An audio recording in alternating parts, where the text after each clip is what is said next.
Hello everybody and welcome to my channel. Go ahead, hit the like, hit the share. This video I'm going to cover Me Too originator Tarana Burke. You see, in my last video I mentioned the fact that, as we all recall, the hashtag Me Too popped off around the Weinstein case. Little did we all know there was a Me Too movement already in place years and years and years before this. The problem when it came viral is the person who created Me Too just wanted to keep emphasizing that this was for black and brown girls. This is for black and brown girls. They never just wanted to keep it open. This is about sexual abuse. Now, granted, as a brown girl myself, I understand where it comes from. But you have to realize, on a national level, you have to incorporate everybody. So this is what I feel like began the resistance of the person who originally created Me Too. She got her own little feature in Time as the 100 most influential people. So let me let you get her perspective.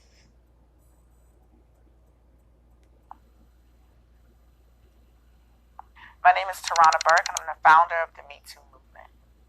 Metoo is a movement that was founded in 2006 to support survivors of sexual violence, in particular black and brown girls who were in the program that we were running. It has grown since then to include supporting grown people, women, and men and other survivors, as well as helping people to understand what community action looks like in the fight to end sexual violence.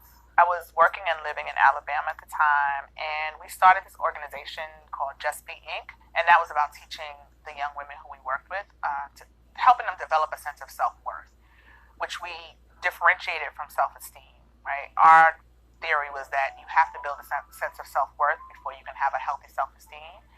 We were encountering numbers of girls who were disclosing sexual violence, disclosing their experiences. And sometimes they didn't even know that it was sexual violence, right? They would just tell us things like, I had a 7th grade girl, 12 years old, say to me once, her boyfriend was 21 years old. And I thought, that's not a relationship. Like, that's a crime. Hold up. You had a 12-year-old girl tell you she had a 20-some-odd boyfriend and you ain't called the police. You're so responsible, Miss Burke. Put our MySpace page up, and within days, and there was no such thing as viral back then, but if there was, this would be as close to that as possible. Within like a week or so, we had so many responses from women who were like, thank you for doing this. This is really amazing. How can we be involved? We need help. And we realized this is bigger than what we thought. And people call me a leader of this movement. I accept that as a title, I guess, but I'm a worker. Now that is when Miss Rose McGowan picked up the hashtag Me Too. More than anything. And I think it's just helped me to scale up and to expand the work that I've been doing, and the vision I have for this work. It's given me a larger platform to speak about it, talk about it, and more resources to actually implement some of these ideas. Me Too is essentially about survivors supporting survivors, and it's really about community healing and community action. Although we can't define what healing looks like for people, we can set the stage and give people the resources to have access to healing. And that means legitimate things like policies and laws that change and support survivors. For instance, there are rape kits across the country that need to be tested so that the survivors who were assaulted can find some sort of justice through that system. What are the policies that are in place in the local school around vetting teachers. People at work can organize to take and examine your sexual harassment policy. The Me Too Congress bill gets rid of the forced 90-day cooling off period that people who work in Capitol Hill have to have before they can file a sexual harassment claim. When that's passed, that will set a precedent, hopefully, for the country. A lot of times survivors aren't even asking for people to be fired. A lot of times they just want their story to be told. They want to say it out loud and have some level of accountability. We have to talk to survivors for what they need. We are the ones who have to define what justice looks like. And so the other part. So at surface value, you would get the impression, oh, she's doing a good thing. She's empowering women who survive. Good deal. But there's always a catch. There's always a deep, dark motive. Now, one thing's for certain and two things for sure. When I always see these public campaigns, I can guarantee there's going to be an end-time goal of donations. And if you can attach yourself to a trending topic, you know you're going to get those donations. You might not put together not one event, but you're going to get those donations.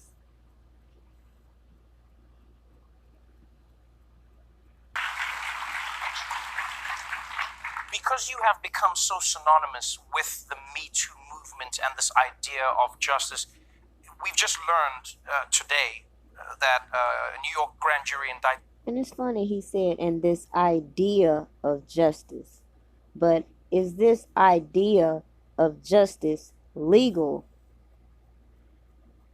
Harvey Weinstein on 2 counts of rape and a single count of criminal acts. Yes. If convicted, he faces up to 25 years in prison. Is this something that brings you joy, or how do you react to a story when it culminates in this manner? You know, it doesn't bring me personal joy. This is not really what it's about. And I've said this before, this is not really a moment to celebrate how the mighty have fallen, but it is cathartic for the survivors. This is a moment for them to have a sense of relief for some of them. There are others who don't feel like it's justice. Right. And there are others who feel a little bit tenuous because it's going to mark the beginning of them having to be dragged through a trial process where his attorneys are going to try their best to diminish them and to make them seem like they were complicit. Right, and that's something I think a lot of people forget about cases of sexual assault, is that the women are at the beginning of their journey, where now people will probe them, people will make them out to be liars. When you look at the Me Too movement, when you started your program, what was your initial goal? Our goal was really to work with Black and brown girls in the South who are survivors of sexual violence to speak healing into their lives, to let them know that healing was possible and let them know that they weren't alone. And it just grew from there. It grew from working with young girls to grown women. We realized, we're survivors of sexual violence, so there's others like us. And it's really been focused on what survivors need to start a healing process. That's really what the heart of our movement has been about. And also working to end sexual violence. And if you Now, what's crazy is I feel like from the surface level, you hear that and you see the pure intentions. And just think from a opposing end. If you saw people trying to uplift those people that you want to keep buried in the gutter, would you really let them continue to move forward? Or would you put something before them that will give them some type of gains, be beneficial to them, and see what they do? Now, it seems like to me, when she linked up with the Mute R. Kelly group, that is where they felt they would have their golden goose.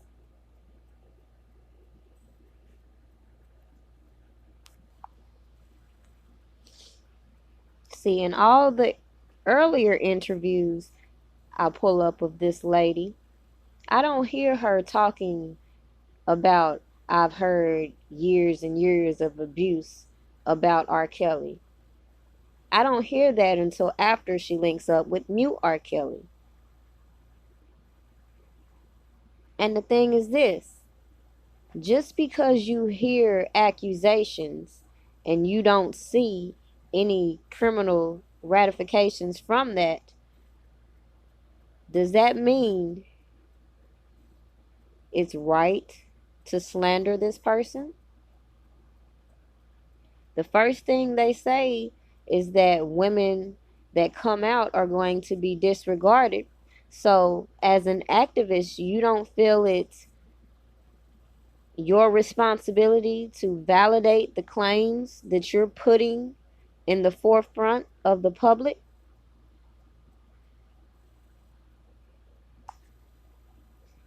So then when I seen this is what I originally remembered. I didn't know anything about the Me Too campaign by Tarana Burke, but apparently a lot of people felt it necessary to bring her name to the forefront because this lady, Miss Rose, who started using the hashtag MeToo, must have saw her campaign and started using the hashtag to bring out Harvey Weinstein. So it seems like to me on the outside looking in, that's where her and Tarana Burke may have clashed. And essentially where she took over her hashtag. So while Tarana Burke had the Me Too movement, this Rose McGowan had the hashtag Me Too. And she was over here talking about she's going to get all of Harvey Weinstein's accomplices and all that via Twitter.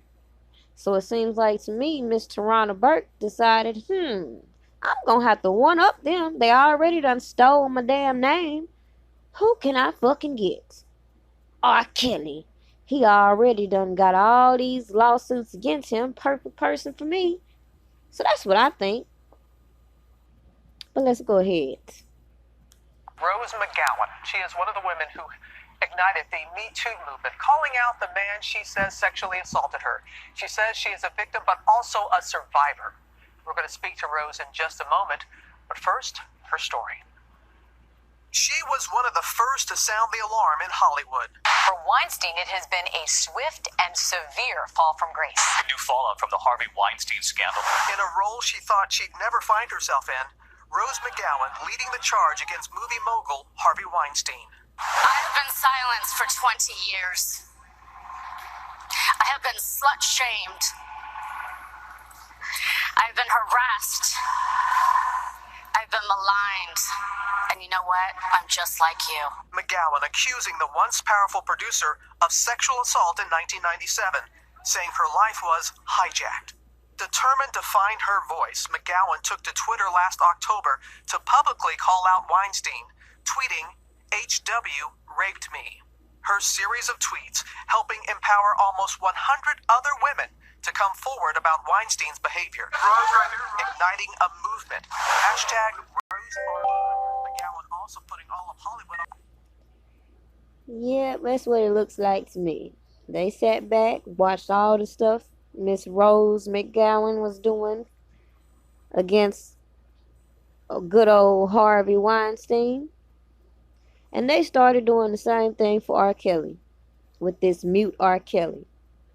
And she even tells us out of her own mouth that they wanted to attack his finances, his livelihood. And last time I checked, in America, you have the right to earn a living. So who the fuck are they to attack this man's livelihood by deciding to start this mute R. Kelly campaign? And for these people with Me Too to co-sign it. So that's where Me Too missed me. So I sat back and watched the Time's Up movement take over. Because if you're not familiar with the Time's Up, Miss Rose McGowan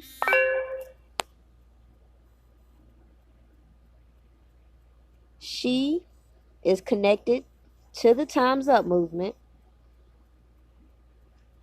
Tina Chin, who is a co-founder to the Time's Up movement, also is affiliated to Kim Fox, the prosecutor who solicited the victims, or should I say accusers, for R. Kelly.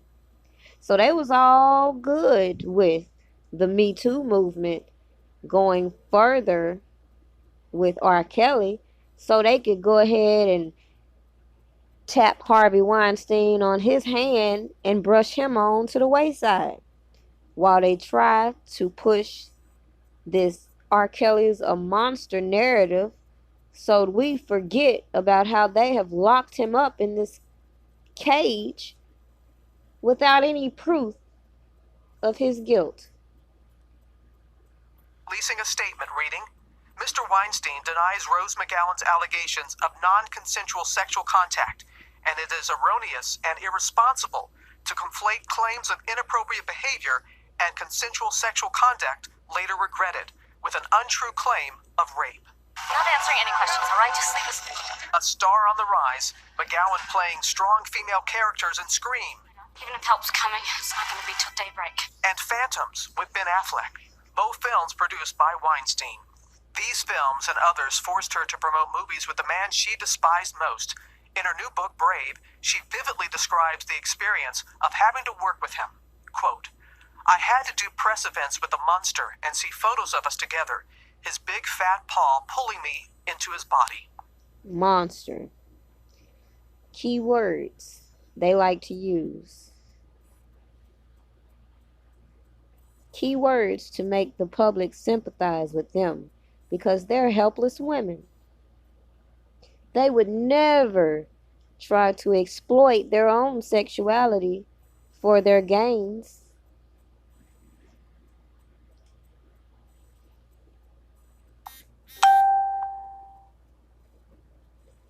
Now, the more they wanted to push the black girl magic, which is what they were inspired to be about, the more you would see the resistance from the elites.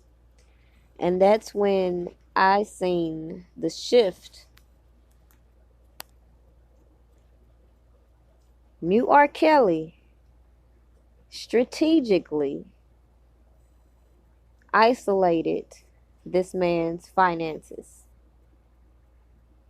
kept him from working, violated all of his constitutional rights right in front of our eyes under the disguise of Mute R. Kelly.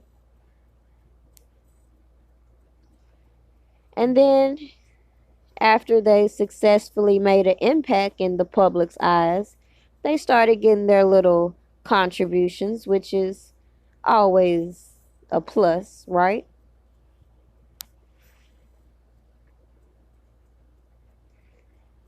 They got people saying after the Surviving R. Kelly documentary, #MeToo has finally returned to black girls.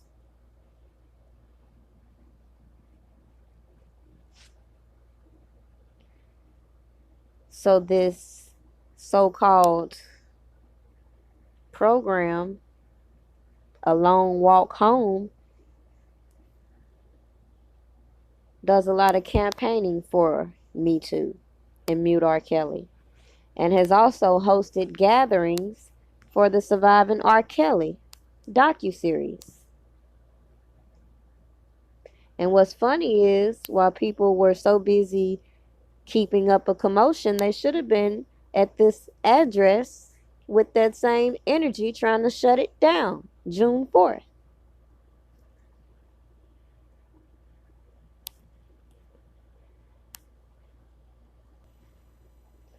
So it seemed once Tarana Burke tried to push her black girl magic, they said, we ain't having it.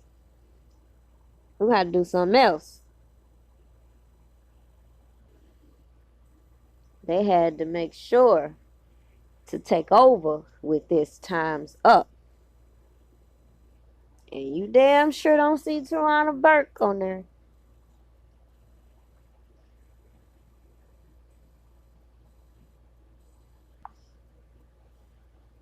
So I tell you one thing I learned for sure about Me Too. It's not about empowerment, as they try to say. Because I have yet to see anything positive come from this. Plenty people can see what's really going on. The Me Too has showed how women can use their platform for a powerful feminist consciousness, raising campaigns as thousands of women share their stories of sexual assault and harassment. However, I feel it was hijacked by women who have decided to take the easy route in life. And once certain individuals weren't going with the specific program, other people were put into place to make sure the plan was in full effect. And that is to take the attention off of Harvey Weinstein and all those people that were bound to come up with his scandal. So you got Tina Chen down there. Tina Chen, we already know, in her connection with Kim Fox.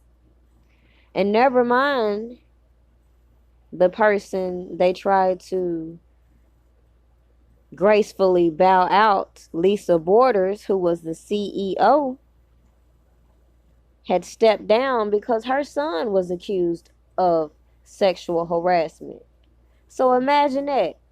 You start a whole campaign built on sexual harassment. Time's up. And somebody times up your damn son. Ain't that a bitch?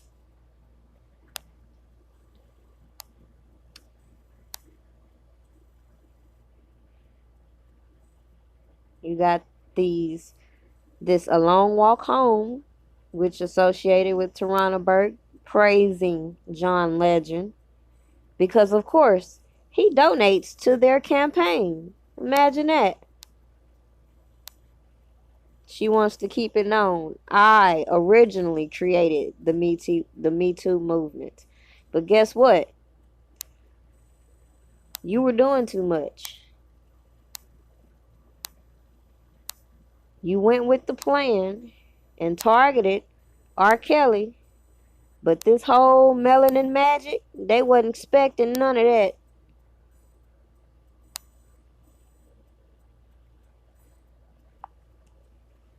Now, just to sum this video up, we already said Tina Chen. She has a position with the Time's Up. She also is a former White House director with connections with Michelle Obama. And as I said, Miss Kim Fox. Funny how Miss Tina Chen had her messages leaked with the whole Jussie Smollett case because she was campaigning about getting the charges dropped. You want to know why? Because Jussie Smollett is part of the Time's Up agenda. So, of course, Miss Time's Up lady is going to call Miss Prosecutor lady and say, let's get these charges dropped. But we're going to keep focusing on R. Kelly. Yes, we are. According to Miss Chen, my sole activity was to put the chief prosecutor in the case in touch with an alleged victim's family who had concerns about how investigation was being categorized in public. However, why is she the one reaching out? Is that not immoral? You got Jussie Smollett also connected to Miss Kamala Harris. And as I said, when you have strong political connections, it's amazing the way the law bends for you. And it's amazing how the law will target individuals with circumstantial evidence and no burden of proof.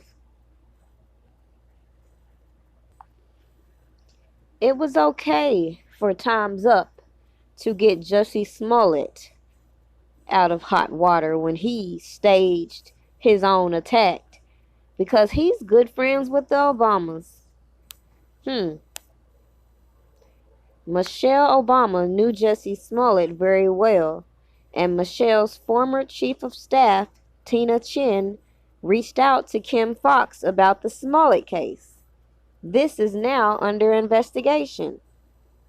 So let's not forget, this prosecutor who solicited victims in this R. Kelly case, who linked up with the extortionist Michael Avenatti to view so-called alleged child porn,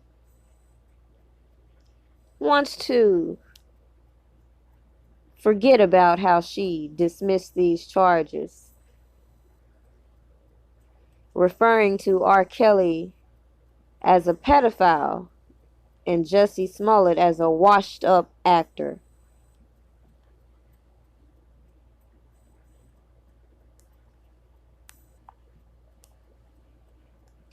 At the end of the day, if you don't see that this hashtag #MeToo, Time's Up agenda is targeting specific individuals for a reason while letting other individuals slide by, I don't know what to tell you. It's clear as day.